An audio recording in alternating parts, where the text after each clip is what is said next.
বাংলাদেশে যত মামলা আছে, যারা মামলা দেবে এটা যদি প্রমাণ না হয় যে মামলা দেবে, তার বিরুদ্ধে ওই মামলা দেওয়া লাগবে।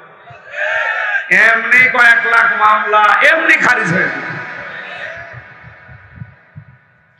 এজন্য আহ্বান জানাচ্ছি, ফাস্তাজাহারাহু করে কোরআনকে বিজয় করার জন্য চেষ্টা চালান, যে যেখানে আছেন ওই জায়গা থেকে। তাহলে হালালকে হালাল জেনে আপনি মেনে নিতে পারবেন, হারামকে হারাম জেনে ছেড়ে দিতে পারবেন। শব্দটা কত ভয়ঙ্কর দেখলেন, আদখালাহুল্লাহুল জান্নাহ। আল্লাহর নবী বলেন, আল্লাহ তোমাকে জান্নাতে দিয়ে দিয়েছে না জান্নাতে দেবে? দিয়ে দিয়েছে। মাজিদ সিগা আদখাল, আল্লাহ নিজে তোমাকে জান্নাতে দিয়ে দিয়েছে।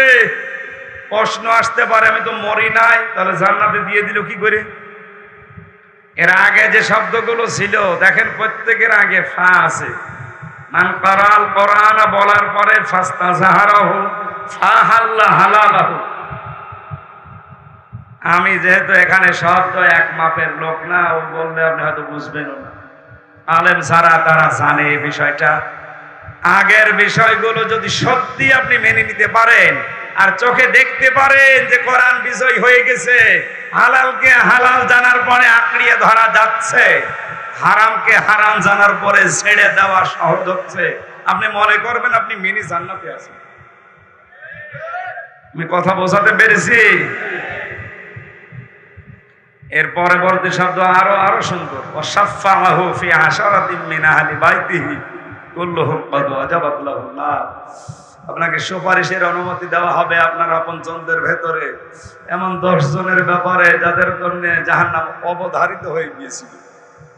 আল্লাহ হাদিসটা আমি সহ যারা এসেছি গোড়া থেকে শেষ পর্যন্ত যেন পুরাটা আমাদের প্র্যাকটিক্যাল লাইফে আমরা সেট করতে পারি। বলেন আমিন। দরুদ আর সালাম পড়ছি আমাদের নবী মুহাম্মদ রাসূলুল্লাহ সাল্লাল্লাহু আলাইহি ওয়াসাল্লামের প্রতি। কোরআনে কারিমের সূরা মারিজ থেকে মাত্র একটা আয়াত পড়েছি, তার ছোট্ট আয়াত। কয়টা? একটা আয়াত পড়েছি। জবান খুলে আয়াতটা একটু পড়ি, এরপরে আমরা তাফসীর আকারে কথা বলি ইনশাআল্লাহ। আউযু বিল্লাহি মিনাশ শাইতানির রাজীম। বিসমিল্লাহির রহমানির রহিম।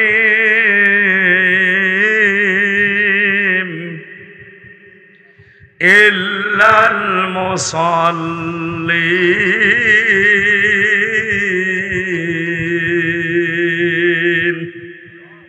সাদাকাল্লাহুল আযীম। এটা সূরা মারিজের 22 নম্বর আয়াত। কয় নম্বর আয়াত? ছোট্ট একটা আয়াত। দেখেন এর ভেতরে কত কিছু আল্লাহ লুকিয়ে রেখেছে। আল্লাহ রাব্বুল আলামিন বলেন, মুসল্লি ছাড়া। মুসল্লি ছাড়া মানে এর আগে 3টা আয়াতে আল্লাহ গুরুত্বপূর্ণ কয়েকটা কথা আমাদের জীবন সংক্রান্ত বললেন। ইন্নাল ইনসানা খুলিকা হালুআ ইযা মাসসাহুশ শাররু জাযুআ ওয়া ইযা মাসসাহুল খায়রু মানুআ ইল্লাল মুসাল্লিন। আল্লাহ পাক বলেন, অবশ্যই আমি মানুষকে বানিয়েছি অস্থির চিত্র দিয়ে। মানুষ সব সময় ব্যস্ত। মানুষ কি সব সময় ব্যস্ত, এটা মানুষের স্বভাব। এই সহজাত দিয়ে আল্লাহ মানুষকে বানিয়েছে।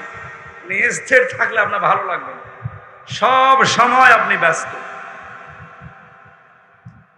ইযা মাসসাহুশ শাররু জাযুআ, অকল্যাণ যদি মানুষকে স্পর্শ করে তখন সে হতাশকারী হয়ে যায়। ওয়া ইযা মাসসাহুল খায়রু মানুআ, কল্যাণ যদি স্পর্শ করে মানুষ তখন কৃপণ হয়ে যায়। এই কথাগুলো বলতে বলতে হঠাৎ করে আল্লাহ আলোচনার ধরন পাল্টিয়ে ফেলেছেন। নরসিংদীবাসী কোরআন শুনছেন যেহেতু খুব খেয়াল করে শুনবেন। আল্লাহ পাক মানুষের কয়েকটা গুণের কথা বললেন, যে মানুষকে অস্থির চিত্ত দিয়ে আমি আল্লাহ বানিয়েছি। সব সময় ব্যস্ততা নিয়ে আছে, সব সময় মানুষ চঞ্চল ব্যস্ত। ভালো জিনিসটাকে স্পর্শ করলে কৃপণ হয়ে যায়, খারাপ জিনিস স্পর্শ করলে ওই মানুষটা হতাশ করে। ইল্লাল মুসাল্লিন, তবে মুসল্লিরা ছাড়া। কারা? আমরা এখানে যারা আছি সবার ভেতরে উপরে বর্ণিত এই তিনটা গুণ এখন আছে না নেই? আছে।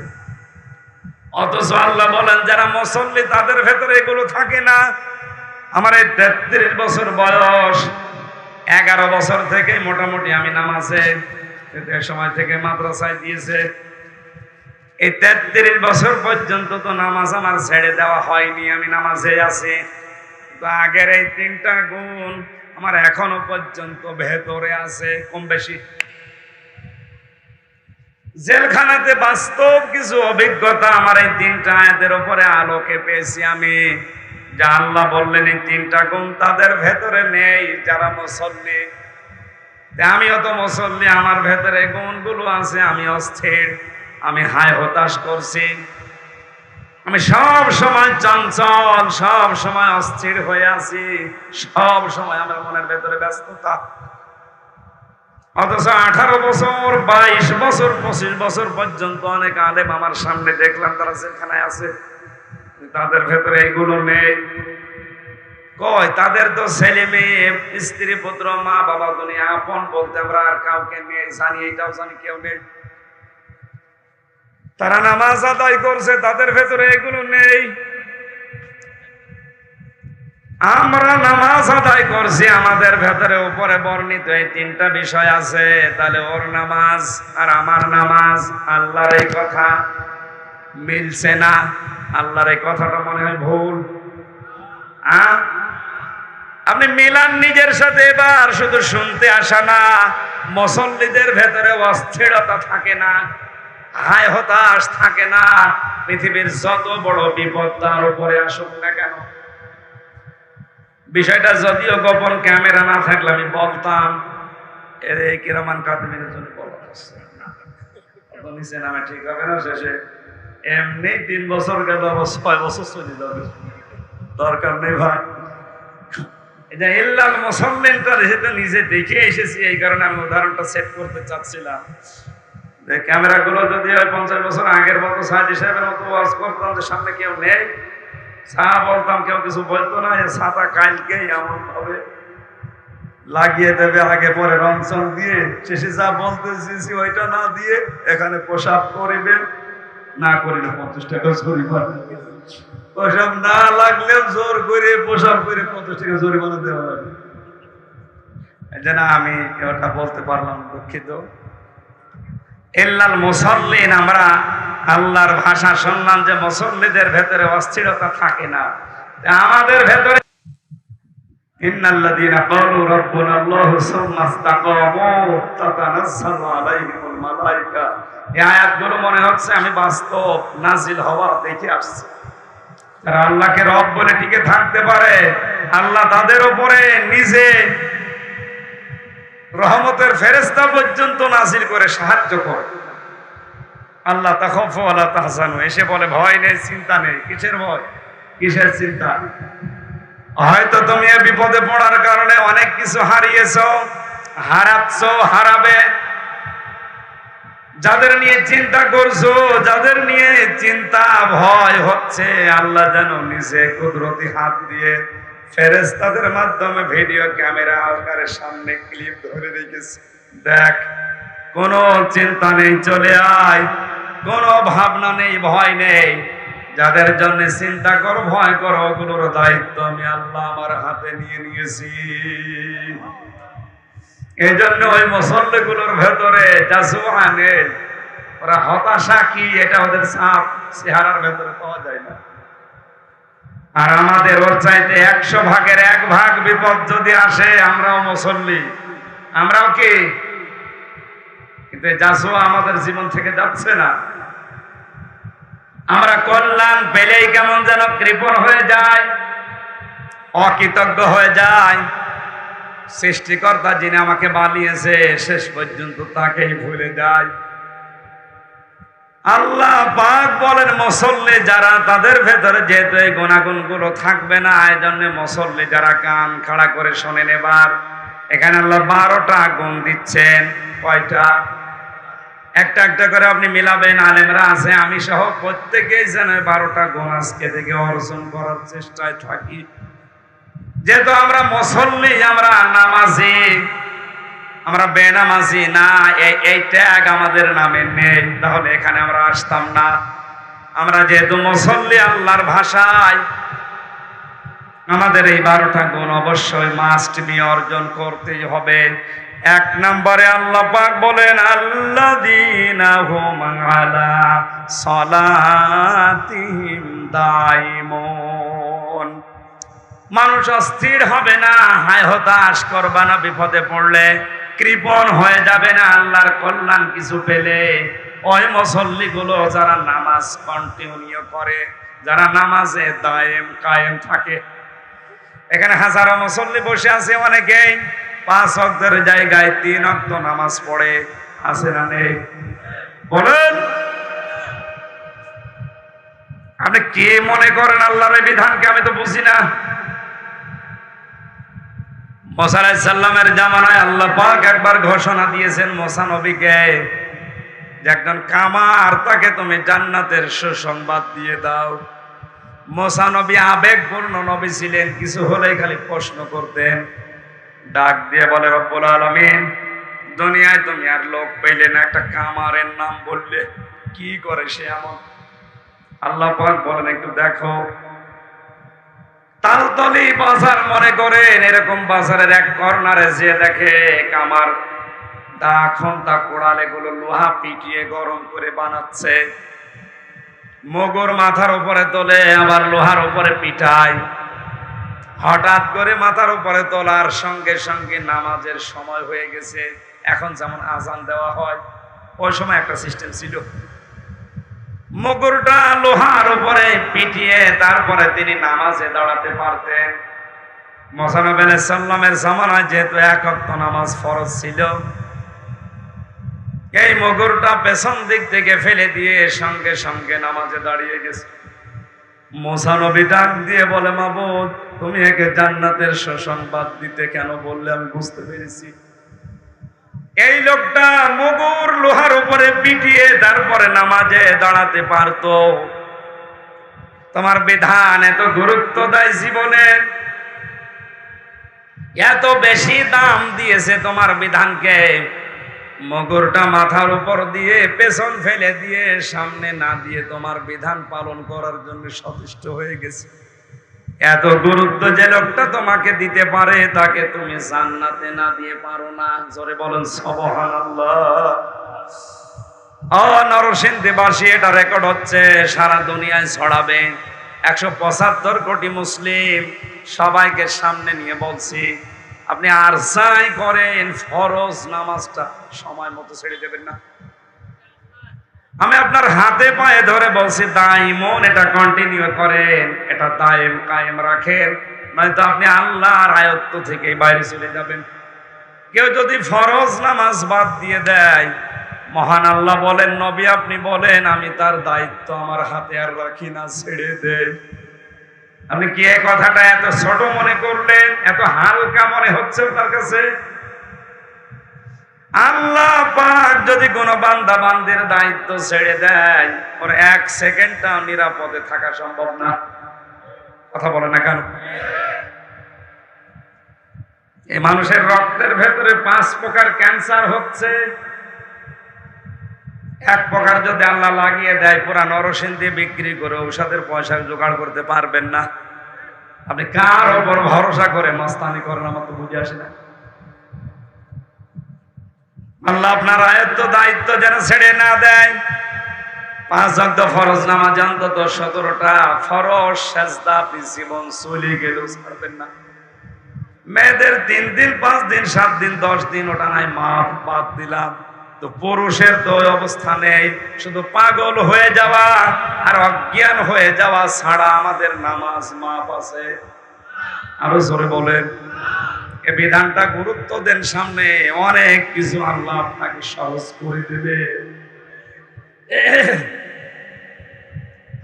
আল্লাহ পাক বলেন, মুসল্লিদের আর একটা গুণ হচ্ছে ওয়াল্লাযীনা ফী আমওয়ালিহিম হাক্কুম মা'লুম, তাদের সম্পদের ভেতরে বঞ্চিতদের হক আছে।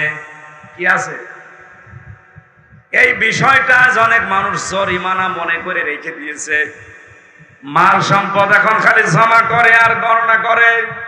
এর 4-5 আয়াত আগে আল্লাহ নিন্দা দিয়েছেন, কাল্লা ইন্নাহা লাযা নাযাআতাল লিশাওয়া। আয়াতগুলো পড়লে আমার মনে হয় কলিজার ভেতরে কাপ ধরে। আল্লাহ একই কড়া কঠিন বাক্য ব্যবহার করলেন, কাল্লা কখনোই না, ইন্নাহা লাযা, তোকে আমি লাজায় প্রবেশ করাবো, নাযাআতাল লিশাওয়া, এখানে গেলে আগে চামড়া খসে যাবে। কি খসবে? কি মনে হচ্ছে বলুন তো? এমন একটা জাহান্নামের ঘরের ভেতরে আল্লাহ প্রবেশ করাবে যে দরজা দিয়ে প্রবেশ করলে আগে চামড়া খসে যায়। রিমান্ডে আমাদের বিভিন্ন জিনিস দেখিয়েছে যে এই নখ তুলে নেওয়ার যেগুলো দিয়ে তোলে, যদিও আমার তোলে নিয়ে আমাকে দেখিয়েছে যে যেগুলো দিয়ে আমরা তুলি, বলেন হ্যাঁ ওগুলো অস্ত্র মামলা, যাদের মার্ডার মামলা তাদের এই নখ তুলে স্বীকার করায়।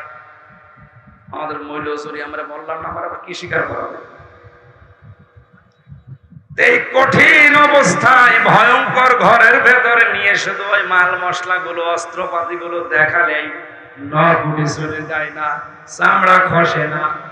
আল্লাহ বলেন নাযাআতাল লিশাওয়া, এমন একটা ঘর বানিয়েছে জাহান্নামে লাযা, এখানে গেলে আগে চামড়া খসে যায়। কথাটা শুনতে যত সহজ মনে হচ্ছে বাস্তবে নিয়ে যান তো। যারা আলেম আছে ওনারা তো অবশ্যই টের পেয়েছে কত বড় ভয়ঙ্কর ঘর আল্লাহ বানাতে পারে বলেন, যেখানে গেলে আগে চামড়া খসে যাবে। এটা কোন গরুর জন্য, ছাগলের জন্য, ভেড়ার জন্য না, আমাদের জন্য।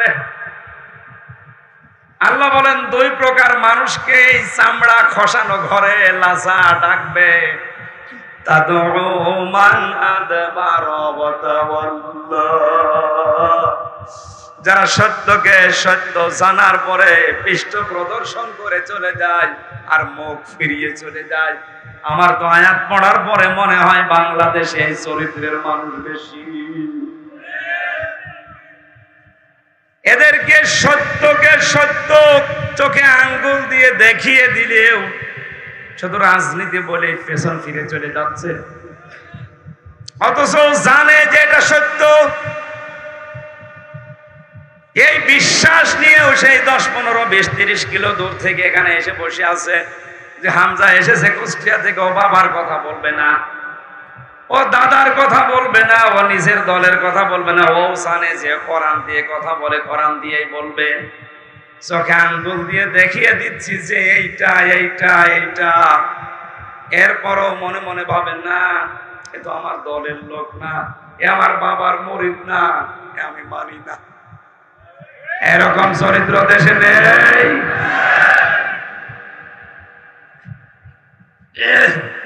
চামড়া খসানো ঘরে আপনাকে ডাকবে, তাদউ মান আদবারা ওয়া তাওয়াল্লা, সত্যকে সত্য জানার পরও যারা পৃষ্ঠ প্রদর্শন করছে।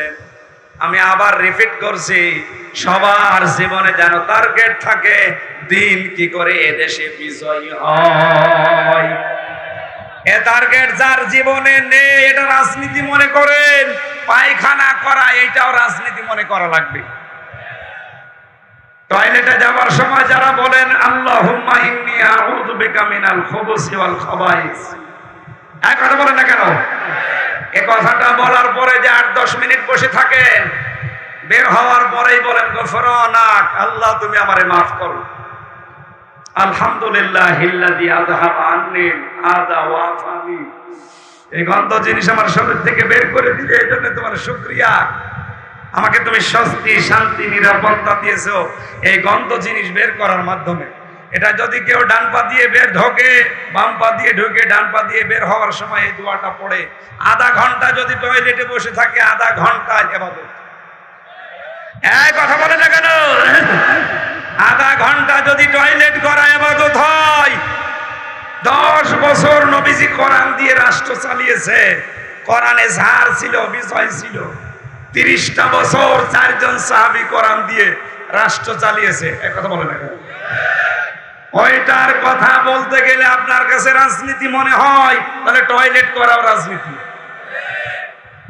সহজ কথা যদি না বুঝে, না বোঝার ভান করে উল্টা দিকে চলে যান, অপেক্ষায় থাকেন, চোখ বন্ধ হতে দেরি হবে, লাজা নামক জাহান্নামের চামড়া খসানো ঘরে আপনাকে প্রবেশ করাতে হবে। পরেরটা তো আরো কঠিন। যারা মাল সম্পদ জমা করছে আর একে সংরক্ষণ করার জন্য বিভিন্ন পায়তারা করছে, বিভিন্ন লাইন খুঁজতেছে। আজ বাংলাদেশে এই চরিত্রের মানুষও বেশি, মানে খাপের খাপ মুমতাজের বাপ মিলে যায়, তো এই জন্য আমার আসতে দেয়, কারণ জানে যে আসলে যা বলবে সব আমার সাথে মিলে যাবে। কয়েকদিন আগে খুলনা গিয়েছিলাম, এটা গিয়েছিলাম 18 সালে, আবার এই যে 4-5 দিন আগেও ছিল।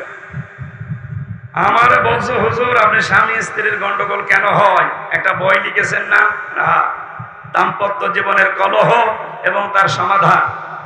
আমি জেলখানায় 3টা বছরের বাস্তব অভিজ্ঞতা বলছি। ওখানে অধিকাংশ মানুষের মামলাগুলো পারিবারিক জীবন সংক্রান্ত। এখন যে জল্লাদ আছে, শাহজাহান জল্লাদের পরে শাহজাহানের বাড়ি নরসিংহ। আমি প্রথম ঢোকার পরে দেখি বড় বড় গোপ নিয়ে বিড়ি খাচ্ছে, সিগারেট। কে আপনি? আমার নাম শাহজাহান ভইয়া। শাহজাহান ভইয়া মানে আমার বংশের নাম ভইয়া। কত বছর আছেন? যে আজ প্রায় 30 বছর, 167 বছর আমার সেম। আপনি তো কিয়ামতের পরও বেরোতে পারবেন না। 167 বছর আপনার জেল, আর নরসিংদী বাড়ি আপনার ভইয়া, নাম এখনো বলেননি। গরম দিয়ে আমার অজা, আমার বংশের নাম, ঠিক আছে। এই লোকটা বের হয়েছে না? এখন যে লোকটা জল্লাদের দায়িত্বে আছে, ওর নাম ইলিয়াস। ফাঁসি যাদেরকে দেয় ওর নাম ইলিয়াস, বাড়ি চট্টগ্রাম। খুব বড় মামলা নিয়ে, ফাঁসির আদেশ নিয়ে বসে আছে আজ প্রায় 30 বছর ওর জেল। বউ মার্ডার করিস। 17 বছর আগে শুনলাম, একদিন আমার সাথে কথা বলছিল, বললাম ভাই কি, 17 বছর সৌদি আরবে ছিলাম, দেশে এসে বিবাহ করলাম, আমার বউর সাথে আর আমার বোনের সাথে আর আমার মার সাথে মিলবে, কিছু মাকে বোনকে দিলেই বউ মন খারাপ করে। আমার কষ্টের জিনিস আমি দেব, বউ মন খারাপ করবে। পরে একটু শাসন করার জন্য একটু দিলাম, ও ছাতা গেল মুখ। শেষে আমার রায় হয়েছে আমার ফাঁসি। আমি এখন 30 বছর, এখন যাবজ্জীবনে আছি, 30 বছর আমার জেল খাটা লাগবে। এই ফাঁসি মাসি দিয়ে 4 মাস করে মাফ হয়, তারপরও 22 বছর এ জেলে থাকা লাগবে। যে বলেন 22 আর ওদিকে 17 সৌদি আরবে, কত বছর গেল? তো ওর জীবন আর কি থাকে? ওখান থেকে নিয়ত করেছিলাম, যেহেতু মাওলানা মামুনুল হক সাহেব আর শাখাওয়াত হোসেন রাজি ভাই আমার পাশেই ছিল, ওনাদের কাছে বললাম এগুলো নিয়ে কি করা যায় বলেন তো। এই দাম্পত্য কলহর সমাধান দরকার সব জায়গায়। ওদিকে 100 জন যদি আসামি হয়, 10,000 আসামি ছিল, আর মনে হয় 3-4 হাজার তো হবে এই বউ মার্ডারের আসামি। হয় মেরে ফেলেছে, নাই আদামারা করে ফেলেছে, যৌতুক চেয়েছে, এইরকম চিন্তা ভাবনা করে করে বই লিখেছিলাম, কিছু টুকে টুকে বাইরে এসে প্রকাশ করেছি। ওটা স্টেজে কয়েকটা আছে। পারিবারিক জীবনে দাম্পত্য কলহ এবং এর সমাধান কি, পরকীয়া প্রেম থেকে মুক্ত হওয়ার 19টা ঔষধ দেওয়া আছে।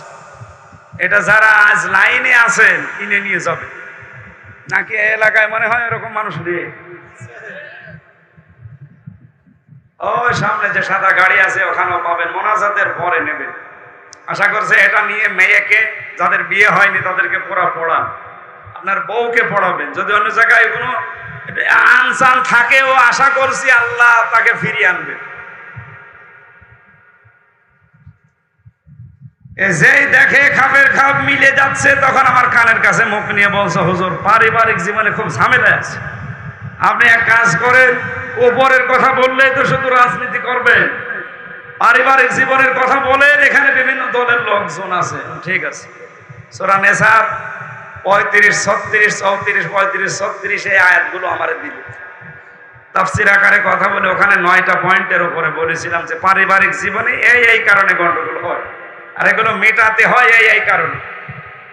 এই পদ্ধতিগুলো আল্লাহ দিয়েছে। মাহফিল শেষ করে বাড়িতে গেলাম, যে দেখি কথা বলছে না। কি ভাই, আপনি কথা বলছেন না, আপনার বাড়ি খাবারের দাওয়াত। হুজুর, আমার বর সাথে আমার গন্ডগোল হয়েছে, আপনি জানলেন কি করে? কি বলে না, আমার যা যা হয়েছে আপনি সব আজকে বলেছেন। অবশ্যই আপনাকে কেউ বলে দিয়েছে। আমারে কেউ বলে দিয়েছিল না? বলেছে। কে বলেছে বলেন তো? কোরআনে কারীম ১৫০০ বছর আগে জানিয়েছে যে এই কারণে গন্ডগোল হয়। এখন আমি যদি ওই কারণগুলো তুলে ধরি কোরআন দিয়ে, আর যাদের ভেতরে ওইগুলো পাওয়া যাবে ওরা তো বলবেই যে সম্পদ যারা জমা করছেন বৈধ অবৈধ দেখা দেখি নেই, আর এটা সংরক্ষণ করা যায় কি করে সেই তালবাহানা, সেই রাস্তা খুঁজতেছে। আপনার জন্য চামড়া খসানো ঘর অপেক্ষা করছে। দেখে যখন মিলে যায় বলবে না, ওরে বাদ দিয়ে অন্য হুজুর নিয়ে আসো যারা ড্যান্স দিতে পারে। ড্যান্সের হুজুরের কোনো বাধা আছে? আরো পাহারা দিয়ে নিয়ে যায়। আর আমাদের বাধা পাহারা দিয়ে নিয়ে না, চুরি করে এসেও থামে না। গতকালকে সে কোথায় ছিলাম? সাতক্ষীরা শ্যামনগর। কয়েকদিন আগে এত কষ্ট করে গেলাম, আল্লাহর ওলিরা বলছে না, আপনাকে মোনাজাতও করতে দেব না, আপনি আবার বাড়ি চলে যান। আপনি এত দূর আনালেন কোথায়? কুষ্টিয়া, কোথায়? সাতক্ষীরা শ্যামনগর, প্রায় ২০০ কিলোমিটার, ৪০০ কিলো আমরা আপ ডাউন করালেন। আর তার পরের দিন নরসিংদী। সম্মানিত ভাইরা, না আমি যেটা বলছি আমার বানানো কথা, আপনিও বিশ্বাস করেন যে বানানো না। কোরআন পড়লে আপনি এটা পাবেন। আপনি কেন লিখে দিলেন তাফসীরুল কোরআন মাহফিল? এখানে লিখে দিতে পারতেন না যে এখানে কিচ্ছা কাহিনী বলা হবে? আমিও এরকম মাছের কাহিনী মুখস্থ করে আসতাম। কথা বলে না কেন? সাপের কাহিনী আমারও মুখস্থ আছে, ওইটা বলতাম। আপনি তো এটা লিখে দিয়ে আমার ঝামেলায় ফেলে দিয়েছেন। আমি এখন না বললে এই যে মেম্বার, এটা একটা আমানত। এই আমানতের খেয়ানত করে কিয়ামতে আমি যেমন ধরা খাবো, আপনিও কিয়ামতে আমার বিরুদ্ধে মামলা দেবেন। আমিও মামলার আসামি হতে চাই না, আপনাকেও জাহান্নামে নিতে চাই না। আজ যারা বৈধ অবৈধ দেখা দেখি নেই, মাল শুধু জমা করছেন, শুধু কামাচ্ছেন দুই হাত দিয়ে, হাজার হাজার মামলা রেডি করে রেখেছেন যে টাকা কামাবেন বলে। আমার 2টা মামলা দিয়ে হয়নি, বলছে 500 মামলা আপনার নামে রেডি আছে। যা যা বলতে বলে এগুলো যদি না বলে, এই মামলাগুলো বাংলাদেশের 64 জেলায় দেব। শুধু ঘুরতে ঘুরতে জীবন শেষ হয়ে যাবে। বলে সুবহানাল্লাহ, আউযুবিল্লাহ। এগুলো কেন দেবেন? আপনি নিজেও জানেন যে এই ধরনের কাজে সম্পৃক্ত না।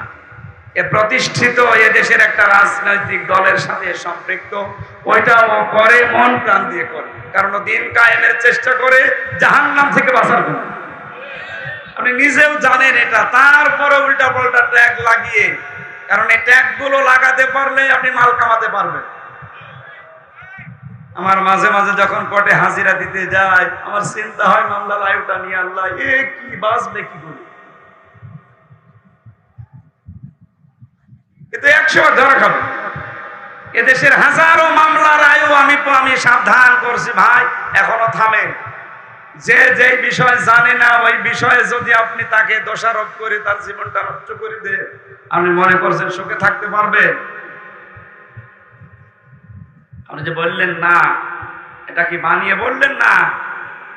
কোরআনে কারিমে সূরা নিসা 112 নম্বর আয়াতে আল্লাহ নিজে দলিল দিচ্ছে, অমাইয়া কাসিবে খতিআতান আও ইসমান সুম্মা ইয়ারমি বিহি বারিআন ফাকাদ ইহতামালা বুহতানা ওয়া ইসমান মুবিনা।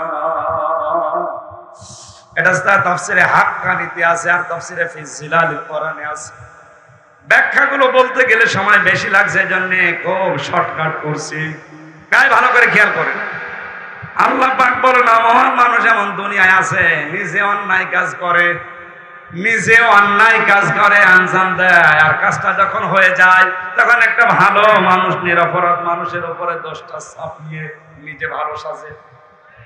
এ যেন প্রকাশ্য পাপের বোঝা বহন করে নিয়ে বেড়াচ্ছে।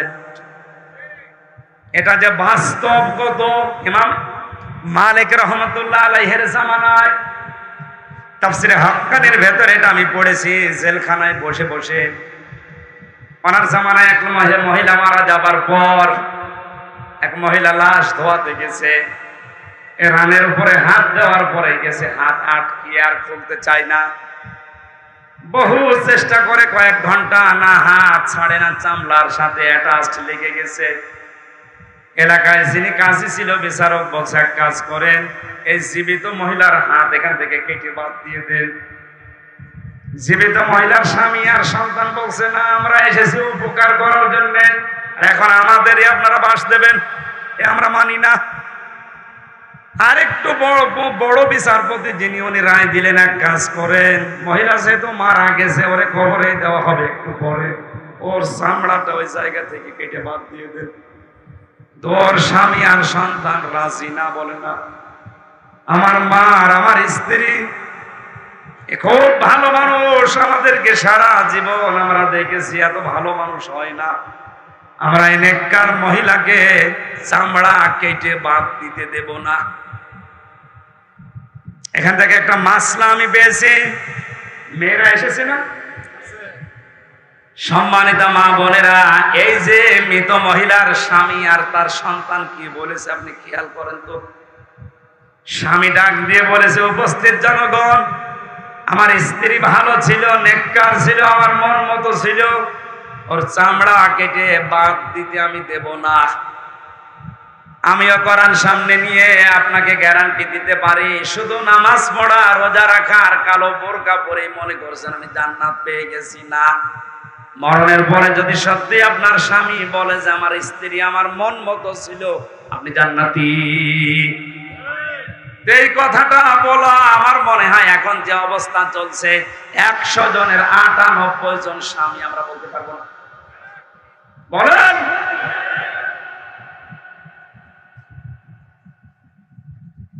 নেককার স্ত্রী হওয়ার জন্য শুধু নামাজ রোজা আর কালো বোরকা পরায় না। স্বামী যাদের আছে জায়েজ কথাগুলো মেনে নেবেন। 4টা কারণ আমি পেয়েছি তিরমিজি শরীফের হাদিসে। নবীজি বলেন, নেককার মহিলা তো এটা যখন স্বামী বাইরে থেকে আসবে তাকে আনন্দ দেবে যে কোনো ভাবে। 2 নম্বরে স্বামী আসলে তার খেদমতের জন্য এগিয়ে যাবে। 3 নম্বরে স্বামীর জায়েজ আশাগুলো পূর্ণ করবে। 4 নম্বরে স্বামী যেটা পছন্দ করে ওইটা যদি জায়েজ হয় জীবন থাকতে মেনে নেবে। আমি নিজের স্বামী, আমি বাস্তব কথা বলছি, আমার শালাটা প্রথম বউটা বাদ দিয়েছে কয়েকটা কারণে। তার প্রথম কারণে বউ নাকি বলেছিল যে আমার সাথে থাকতে হলে মা বাবাকে নিয়ে থাকা যাবে না, এজন্য ওটা বাদ দিয়ে আর একটা করিস। শুধু আমার শালা এই কাজ করেছে না, এ দেশে এরকম মানুষ আছে। এই কথা বলছে না কেন? আমার ওই শালা সহ, আমি সহ, এ মাওলানা সহ প্রত্যেকটা স্বামী আমার মনে হয় আমরা চাই যে বিয়ের পরে আমার মা বাবা যেন আমাদের সাথে থাকে। কথা বলে না কেন? কিন্তু আজ 100 জনের 98টা বৌমা এটা চাই না। এটা তো জায়েজ আছে, স্বামী চায়, আপনি চান না কোন কারণে? আপনার ভাগে কম পড়ে যাবে। আপনাকে বুদ্ধি দেয় আপনার মা আর আপনার বড় বোন। আমার মনে হয় নরসিংদে ওয়াজ করা ঠিক হচ্ছে না।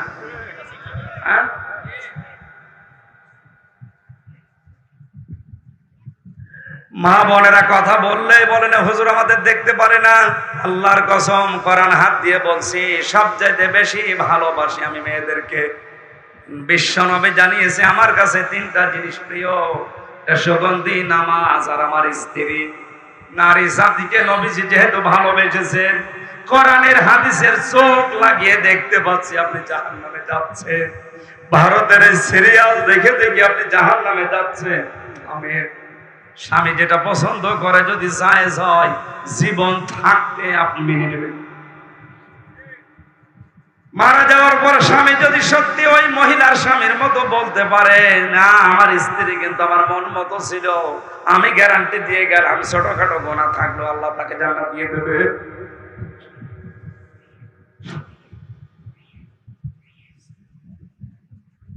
সবাই মিলে বলছে কি করা যায়, কেউ তো রাজি না।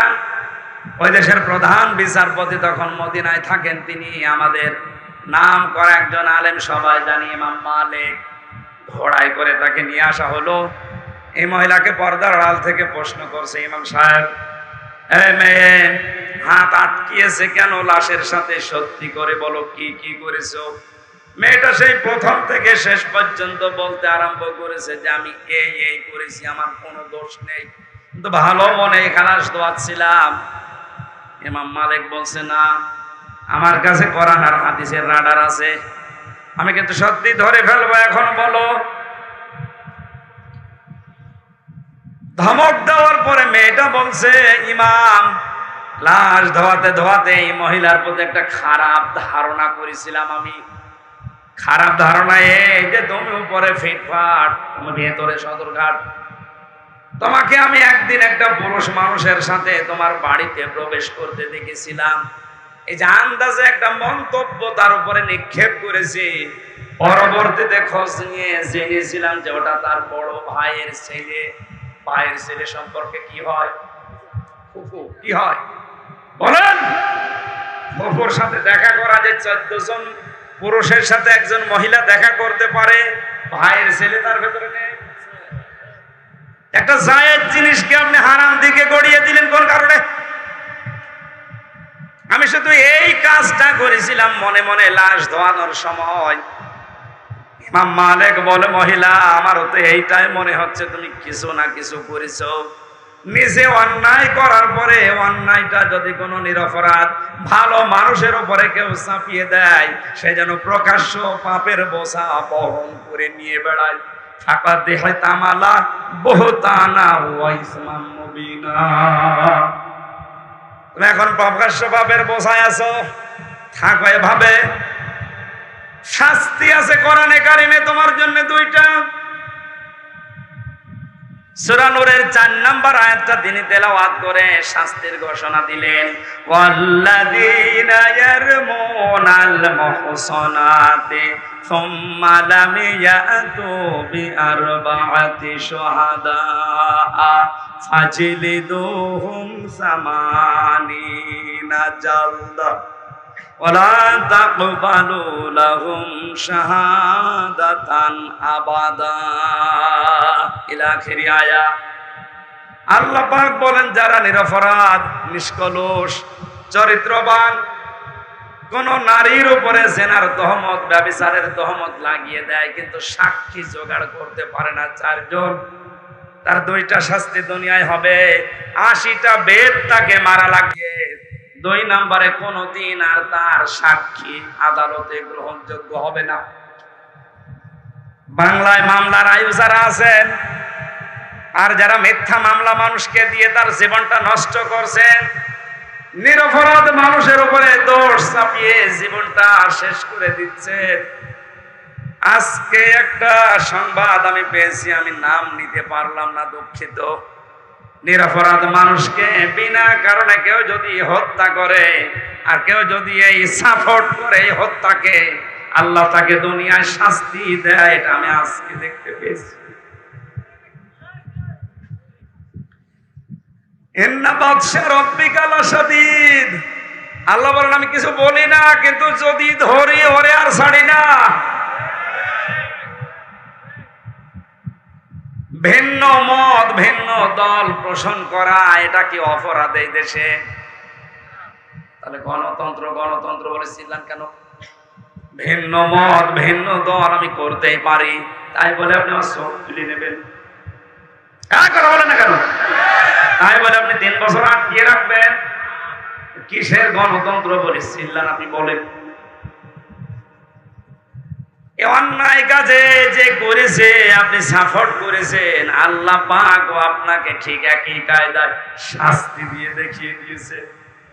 এটা আল্লাহর কোরআনের সূরা নিসার 5 নম্বর পারা 15 নম্বর পৃষ্ঠা 12 নম্বর লাইনের 112 নম্বর আয়াত। কোনদিন মিথ্যা হবে না। আমি আরেকটা দলিল বলছি, বাড়ি যে দেখবেন সূরা আনআম 8 নম্বর পারার 1 নম্বর পৃষ্ঠা 10 নম্বর লাইনের 115 নম্বর আয়াত। যেহেতু 2টা শাস্তি তোমার উপরে নির্ধারিত, 80টা বেত মারা লাগবে, জল্লাদ শুরু করো। 79টা হয়ে গেছে কিন্তু হাত খোলে না। জল্লাদ ডাক দিয়ে বলে, কি ইমাম সাহেব আর কি করবো, আর মাত্র একটা চাবুক বাকি আছে, হাত তো খোলে না। উনি বললেন না, ওয়াতাম্মাত কালিমাতু রাব্বিকা সিদকাল ওয়া আদলা লা মুবাদদিলা লিকালিমাতি। আল্লাহ বলেন আমার কালাম আমি 3টা জিনিস দিয়ে সাজিয়েছি। 1 নম্বরে যত কথা কোরআনে আছে সব সত্য কথা।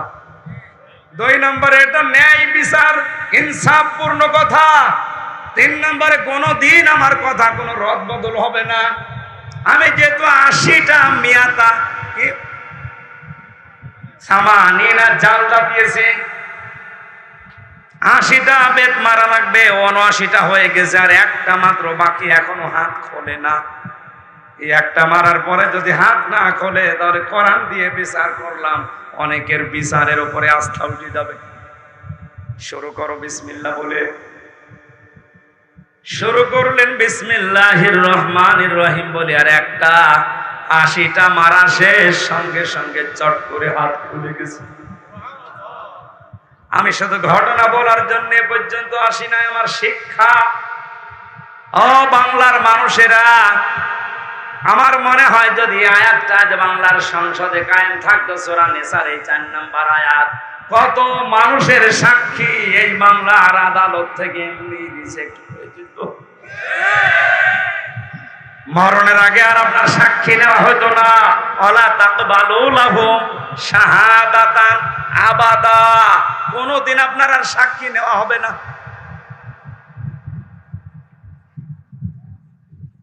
মান সালিমাল মুসলিমুনা মিন লিসানিহি ওয়া ইয়াদিহি, ওই লোকটাই তো মুসলমান যার হাতের দ্বারা মুখের দ্বারা মুসলমানেরা শান্তিতে থাকে। হাত মানে শুধু এই হাত না, মুখ মানে শুধু এই মুখ না। এই হাতের আমি 99টা অর্থ পেয়েছি হাদিসে। ইয়াদন মানে শুধু এই হাত বললে আল্লাহর নবী শুধু এখানে শব্দ দিয়ে শেষ করে দিতে পারতেন। আপনি টিকা দেখবেন এই হাদিসের মুহাদ্দিসিন ইকরাম যারা তারা বলেছে হাত মানে ক্ষমতার হাত, হাত মানে বিচারের হাত, হাত মানে পাওয়ারের হাত, হাত মানে আইনের হাত, হাত মানে টাকা পয়সার হাত, হাত মানে দলীয় হাত। এই কথা বলছেন না? এই হাত দিয়ে যা করা যায় এর চাইতে ক্ষমতার হাত দিয়ে আরো বেশি করা যায়। এই হাত দিয়ে আর কি করা যায়? করা যায় তো এই হাত দিয়ে। কথা বলে না কেন?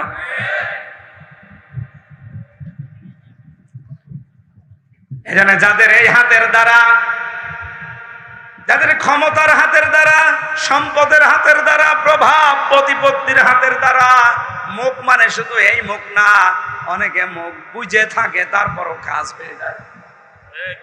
বাংলাদেশে এরকম মানুষ নেই? মুখে কথা বলে না, শুধু নাড়াবে, এদিকে 10টা লাশ পড়ে যাবে।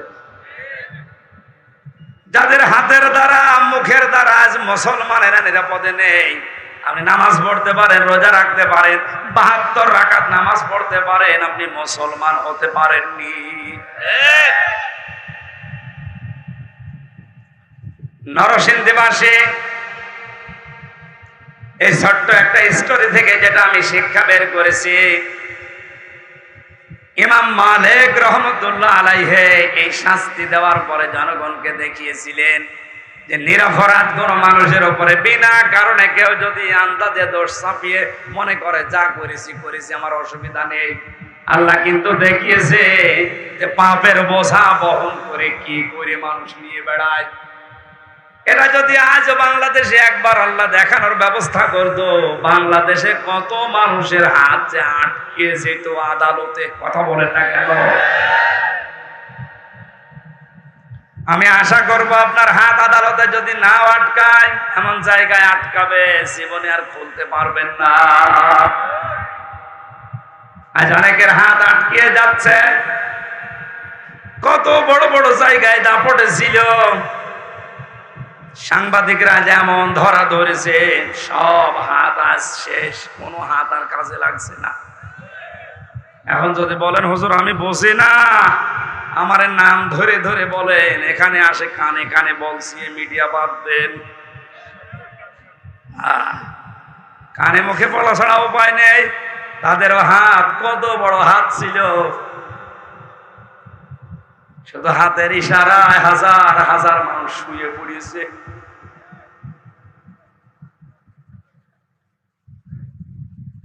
আর যারা মাল সম্পদ জমা করছেন এভাবে আর সংরক্ষণ করার লাইন খুঁজতেছেন, ইয়াহসাবু আন্না মালাহু আখলাদা, মনে মনে করছেন এটা আমার কাছে স্থায়ীভাবে থাকবে, কখনোই না। দুদুক ধরলে, সাংবাদিক ধরলে আপনি দিশেহারা হয়ে যান। আমার আল্লাহর দুদুক, আল্লাহর সাংবাদিক আছে না নেই? ওগুলো তো এখনো বাকি আছে। আল্লাহ আপনাকে লাজায় দিয়ে চামড়া খসানোর আগে আপনি শান্ত হচ্ছেন না। আমরা যেহেতু মুসল্লি, আমাদের ভেতরে এগুলো যেন না আসে। আমাদের মালের ভেতরে, সম্পদের ভেতরে হক আছে। এই তালতলি বাজারে ঢাকা থেকে এসে আপনি বাসে নামলেন, আপনি ধনী মানুষ, এখান থেকে 2 কিলোমিটার দূরে আপনার বাড়ি। আপনি যদি বলেন 2-3টা রিকশা দাঁড়িয়ে আছে, থাক আমি হেঁটে যাব, আপনার জন্য জায়েজ নেই। কারণ কি? যে রিকশাগুলো দাঁড়িয়ে আছে এখানে 20 টাকা 30 টাকা নিয়ে ওর সংসার চলবে, আপনার এই পকেটের টাকার ভেতরে আল্লাহ ওর খাবার লুকিয়ে রেখেছে। এই কথা বুঝতেছেন? আপনার গ্রামের ভেতরে, গোলার ভেতরে যে ধান আছে, চাউল আছে, ওটা শুধু আপনার একার জন্য না, ওখানে মুরগির খাবার আছে, ওখানে কামলার খাবার আছে, গরিবের খাবার আছে। আল্লাহ আপনার কাছে আমানত রেখে দিয়েছে, ওই খাবারগুলো তাদের কাছে আপনার মাধ্যমে পৌঁছাবে। এই জন্য আমরা নামাজি, আমরা মুসল্লি, আমাদের ভেতরে এই গুণ আসবে না। আমরা আমাদের সম্পদের হেফাজত করব, বলেন আমিন। আল্লাহ পাক বলেন লিসাইলি ওয়াল মাহরুম, বঞ্চিত এবং ভিক্ষা যারা যায় তাদের ভেতরে এই মানুষগুলো সম্পদ বন্টন করে। এদের তাফসীর পড়তে গিয়ে ফি জিলালিল কোরআনে সাইয়্যিদ কুতুব দিয়েছেন, সম্পদ যাদের আছে তাদের 5টা কাজ দুনিয়ায় করা লাগবে। 1 নম্বরে সম্পদের মালিক যারা আছেন তাদের প্রথম টার্গেট হবে কি করে দারিদ্র মুক্ত দেশ, সমাজ উপহার দেওয়া যায়। প্রধানমন্ত্রী ক্ষমতা পাওয়ার পরে যতগুলো কাজ করেছে তার ভেতরে অন্যতম প্রশংসামূলক কাজ এইটা, একটি খামার, একটি বাড়ি, এই প্রকল্পটা। এই কথা বলছেন, বিরোধিতা করতে হয়, করবো অন্ধভাবে না, এই কাজটা ভালো কাজ। একটি খামার, একটি বাড়ি, এই কাজটার প্রকল্প যিনি চালু করেছেন প্রধানমন্ত্রী শেখ হাসিনা।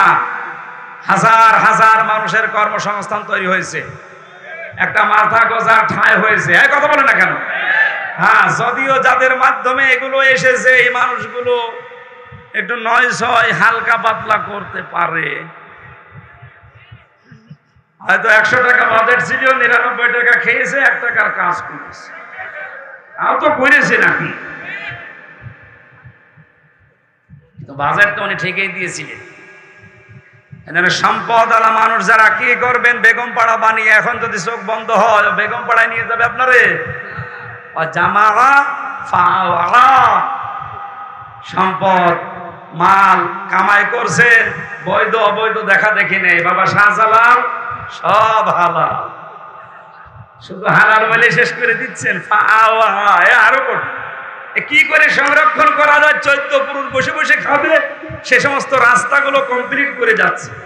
আল্লাহ বলেন না কাল্লা, আল্লাহর ভাষা দিয়ে গেছে। আমার গলায় সাপোর্ট করছে না তো, গলা বসে যাওয়ার কারণে। গলাটা ভালো থাকলে আমি আয়াতগুলো পুরোপুরি শেষ করতে পারতাম, গলা যখন সাপোর্ট দিচ্ছে তো বলতে গেলে গলা আরো বসে যাচ্ছে। 12টা গুণের 3টা চলছে, এখন 9টা বাকি আছে। সূরা মাআরিজের এই 19 নম্বর আয়াত থেকে বাড়িতে যে একটু তাফসীরে ফি জিলালিল কোরআন আর ইবনে কাসিরটা একটু পড়েন। আমার কণ্ঠ আর শরীর সাপোর্ট না করার কারণে আমি মাফ চেয়ে নিচ্ছি ভাই, আমি মাফ চাচ্ছি, আমার মাফ করেন, আমি পারছি না। তাফসীর আকারে এগুলো এখন 9টা বলতে গেলে আমার শেষে আর সকালবেলা কোথায় বের হবে না। কালকে আবার একটা অনুষ্ঠান আছে কক্সবাজার টেকনাফে, বড় আশা করি ওরা জেল থেকে বের হওয়ার পরে নিয়েছে। আমি ওই গাড়ি থেকে আপনার দাম্পত্য কলহর বইটা নিয়েছে, স্ত্রীকে, মেয়েকে, বোনকে, ফুফুকে, মাকে খালাকে এদেরকে উপহার দেবেন, কাজে লাগবে। অনেক তথ্য ওর ভেতরে দিয়েছি।